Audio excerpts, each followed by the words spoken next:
बिस्मिल्लाहिर्रहमानिर्रहीम। आज का जो हमारा टॉपिक है वो सिविल इंजीनियरिंग की फील्ड, जियो टेक्निकल इंजीनियरिंग का एक बहुत इंपॉर्टेंट टॉपिक है। क्ले से रिलेटेड। क्ले होती क्या है? बेसिकली क्ले मट्टी को कहा जाता है, ठीक है। और मट्टी की कुछ ये 12-13 प्रॉपर्टीज आपके सामने मैंने लिखी हैं, तो ये आपको बतानी बड़ी ज़रूरी है। सबसे पहली बात ये है, सबसे पहला पॉइंट है fine particle less than 0.002 mm size. Fine particle इंतहाई बारीक पार्टिकल होंगे और इनका साइज जो है ये होगा लेस देन 0.002 मिलीमीटर, ठीक है। उसके बाद ये है number 2, flaky in shape, considerable surface area. Flaky कहते हैं जी थोड़े से चपटे चौड़े, ये नीचे मैंने एक एग्जांपल के तौर पे बनाई भी हुई है, ठीक है। फ्लेकी इन शेप कि इनकी चौड़ाई ज़्यादा होती है लेकिन इनकी थिकनेस बहुत कम होती है। इसके आसान से एग्जांपल ये है कि हम नॉर्मली जो है इस्तेमाल करते हैं कॉर्न फ्लेक्स। तो कॉर्न फ्लेक्स के अंदर उनकी सरफेस एरिया जो है वो बहुत ज़्यादा होता है लेकिन उनकी थिकनेस जो है वो बहुत कम होती है। तो ये फ्लेकी आप इस तरह से आसानी से याद कर सकते हैं कि उसकी शेप क्ले के पार्टिकल की कैसी होती है, ठीक है। और इसी वजह से कंसीडरेबल सरफेस एरिया, यानी इसका सरफेस एरिया ज़्यादा है इसलिए इसको कंसीडर किया जा सकता है। उसके बाद ये थर्ड पॉइंट पे carries electrical charge. Electrical charge, positive charge या नेगेटिव चार्जेस, ठीक है। तो ये जो क्ले पार्टिकल्स होते हैं इनके अंदर चार्जेस मौजूद होते हैं, पॉजिटिव और नेगेटिव चार्जेस, ठीक है। नंबर फोर्थ पॉइंट है जी sticky when moist. Sticky when moist का मतलब ये है कि जब इनको मट्टी को जब गीला किया जाए तो वो चिपक जाती है। स्टिकी, स्टिक चिपकना, ठीक है। मॉइस्ट का मतलब ये है कि जब वो मॉइस्चर कंटेंट उसके अंदर ऐड किया जाएगा, पानी ऐड किया जाएगा तो वो चिपक जाएगी। और फिर आप क्या किया जा सकता है तो उसी मिट्टी को रोल्ड इनटू थ्रेड्स, के उसको हाथ के अंदर गीली मिट्टी को हाथ के अंदर आप जब रोल करेंगे तो उसके धागे या थ्रेड्स बन जाएंगे, ठीक हो गया। उसके बाद ये है जी fifth point, high inter particle attraction exhibit sufficient cohesion. सबसे पहले कोहेजन को समझें। कोहेजन क्या होती है? कोहेजन होती है जी दो सिमिलर पार्टिकल्स, एक जैसे पार्टिकल्स के दरमियान जो अट्रैक्शन होती है उसे कोहेजन कहते हैं। जो दो डिफरेंट पार्टिकल्स के दरमियान अट्रैक्शन होती है उसे एडहेजन कहते हैं।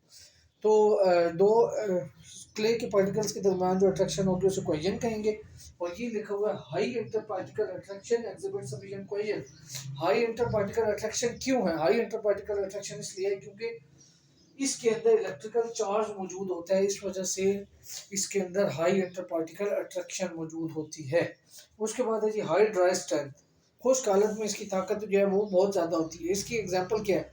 मट्टी खुश्क है, आप पाँव रखेंगे आपका पाँव नीचे नहीं धंसेगा, लेकिन अगर आप उसी मट्टी के अंदर पानी डाल दे जाए, कीचड़ बन जाए, तो कीचड़ में जब आप पाँव रखेंगे तो आपका पाँव जो है वो थोड़ा सा नीचे दब जाएगा और मट्टी आपके पाँव के साथ साथ ऊपर आ जाएगी, तो उस वक्त उसकी स्ट्रेंथ कम हो जाती है गीले होने के बाद।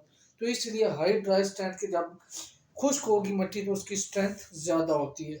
लो इरोजन, लो इरोजन का मतलब ये है, इरोजन कहते हैं घिस जाना, ठीक है। अब इरोजन जो है वो वाटर की वजह से भी हो सकती है, एयर की वजह से भी हो सकती है। तो अब ना ही ये वाटर की वजह से ये रोग घिसता है इसका पार्टिकल क्ले का, ना ही एयर की वजह से घिसता है, ठीक है। तो कटाव कहते हैं इरोजन को, या घिस जाना, कटाव हो जाना। तो ये इसका पार्टिकल जो है वो कभी भी घिसता नहीं है, ठीक है। उसके बाद है जी good workability under moist condition. Good workability, workability का मतलब ये है कि कितना आसानी से वो बह जाने की सलाहियत है उसकी, ठीक है। तो जितना मिट्टी के अंदर पानी ज़्यादा डालेंगे, गारा जो है वो ज़्यादा ही जब पानी डाल देंगे तो वो बहुत ही आसानी से पानी की तरह, फ्लूइड की तरह बहना शुरू हो जाएगा। तो इसलिए कहा गया है कि गुड वर्केबिलिटी होती है अंडर मॉइस्ट कंडीशन। उसके बाद रेडली कॉम्पैक्टेड। रेडली कॉम्पैक्टेड का मतलब ये है कि इसको आसानी से कॉम्पैक्ट जल्द अज जल्द किया जा सकता है, ठीक है। उसके बाद है नंबर 10 पॉइंट के अंदर क्या है, no inter particle friction slides at high moisture content. बिल्कुल ऐसी, नो इंटर पार्टिकल फ्रिक्शन। ये बात बड़ी पते की है, ये याद रखनी बहुत ज़रूरी है कि हमेशा क्ले सॉइल के अंदर कोहेजन होती है, फ्रिक्शन नहीं होती, ठीक है। जबकि सैंडी सॉइल के अंदर फ्रिक्शन होती है, कोहेजन नहीं होती, ये उल्टा है, ठीक हो गया। एक तो ये बात याद रखनी है, और इसी वजह से इसके अंदर फ्रिक्शन नहीं होती, इसी वजह से स्लाइड्स एट ए हाई मॉइस्चर कंटेंट, यानी जब आप पानी मिट्टी के अंदर ज़्यादा डाल देंगे तो वो बहने की सलाहियत उसके अंदर बढ़ जाती है, ठीक है। अच्छा, उसके बाद है susceptible to shrinkage and swelling. Susceptible यानी कि बहुत जल्दी यही मिट्टी जो है ये स्वेल भी सूज भी जाती है और श्रिंक सुकड़ भी जाती है। स्वेल का मतलब ये है कि जब मट्टी का थोड़ी सी आप मट्टी लें, उसके अंदर पानी डालें तो उसका वॉल्यूम जो है वो इंक्रीज हो जाएगा पानी की वजह से, ठीक है, तो उसे स्वेलिंग कह जाएंगे। श्रिंकेज, जिस वक्त बारिश ख़त्म होती है, ज़मीन के ऊपर मौजूद पानी जो है वो जब खुश्क होता है, ठीक है, तो उसके बाद ज़मीन के ऊपर क्रैक्स पड़ जाते हैं, तो वो श्रिंकेज क्रैक्स होते हैं। उन श्रिंकेज क्रैक्स किस में पड़ते हैं? मट्टी में पड़ते हैं, इसलिए ये क्ले पार्टिकल्स की प्रॉपर्टी है कि उनके अंदर श्रिंकेज आ जाती है, ठीक है। उसके बाद आगे जी लो परमिएबिलिटी। परमिएबिलिटी वो फिनोमेना है कि ज़मीन के ऊपर सतह से पानी अंदर को जाना, ज़मीन की सतह से पानी ज़मीन के अंदर जाना, इसको परमिएबिलिटी कहा जाता है। और इसका उल्ट क्या होता है जी? कैपिलैरिटी, कि ज़मीन के अंदर से बाहर आना। तो परमिएबिलिटी की बात है, लो परमिएबिलिटी की। याद रखें, क्ले के ऊपर जब भी आप पानी डालेंगे तो वो बहुत आसानी से ज़मीन के अंदर सीप नहीं करता, जबकि सैंड के केस में आप जो ही पानी डालेंगे वो फ़ौरन नीचे सीप कर जाता है, तो उसके अंदर परमेबिलिटी ज़्यादा होती है, इसमें परमेबिलिटी कम है, ठीक है। दूसरी बात ये है कि ब्राउन कलर होता है मोस्टली क्ले का, ठीक है। अब ये लाइट ब्राउन भी हो सकता है, डार्क ब्राउन भी हो सकता है, ठीक है, डिफरेंट शेड्स में हो सकता है, ठीक है। जज़ाकल्लाह जी, बहुत शुक्रिया।